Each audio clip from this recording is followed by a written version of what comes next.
दिल्ली के कई इलाकों में एयर क्वालिटी इंडेक्स 400 के पार पहुंच चुका है। ओखला का एयर क्वालिटी इंडेक्स 449 है, तो वहीं वजीरपुर का 440, नरेला का 413, ओखला फेज 2 का 449। यानी कि आप अपने गले में खराश या फिर हरारत आप फील कर रहे होंगे, आपको छींकें आ रही होंगी, आपको आंखों में जलन महसूस हो रही होगी, आपको सांस लेने में प्रॉब्लम हो रही होगी, क्योंकि यही हो रहा है दिल्ली में इस वक्त। एयर क्वालिटी इंडेक्स इतना खराब है कि लोग बीमार पड़ रहे हैं। गौरव मिश्रा मेरे सहयोगी लगातार बने हुए हैं। गौरव, दिल्ली की हवा बहुत ज़्यादा ख़राब है। ये कहा गया कि ग्रेव 4 लागू किया गया है तो हालात ठीक हो जाएंगे। 10 दिन की अगर हम बात करें तो 10 दिन तो हो चुके हैं, लेकिन हवा की जो गुणवत्ता है वो अभी भी उतनी ही ख़राब है, अभी भी उतनी ही जहरीली है। एयर क्वालिटी इंडेक्स 400 के पार है कई इलाकों में।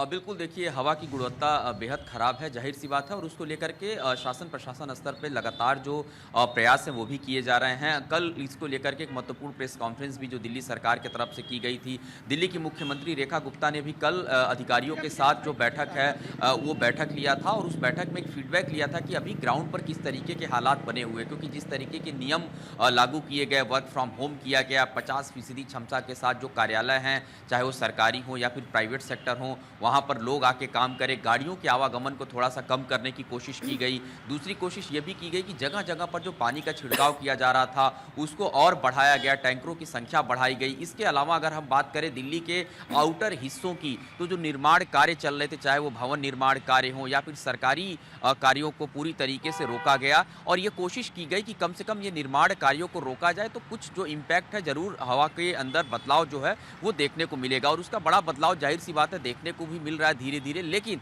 अभी उस स्तर पे चीज़ें राहत मिलती नज़र नहीं आ रही हैं, और इसमें थोड़ा सा समय लगेगा। कल खुद मनजिंदर सिंह सिरसा इस बात को बता रहे थे कि जो हमने नियम लागू किए हैं, जो पाबंदियां हमने लागू की हैं, उसका कड़ाई के साथ पालन भी हम करवा रहे हैं। और साफ तौर पे जो ट्रक आ जाते थे जिसमें बजरी लेकर के लोग आ जाते थे, बदरपुर लेकर के आ जाते थे, तो अब उन पर भी पूरी तरीके से सख्त कार्रवाई की जाएगी। अगर वो दिल्ली के अंदर कहीं से भी आते हैं और किसी तरीके से वो प्रवेश करते हैं तो सीधे तौर पे उनका चालान काटा जाएगा। डीजल वाहनों की बात करें, उन पर भी जो निगरानी है वो की जा रही है। इसके अलावा जिन वाहनों का प्रदूषण नहीं है, सर्टिफिकेट उनके पास नहीं है, उनका भी जो उनको पेट्रोल नहीं दिया जा रहा है। तो इस तरीके के नियम जो है वो बनाए जा रहे हैं, और उसका इम्प्लीमेंट भी करवाने की जो कोशिश है सरकार की तरफ से की जा रही है।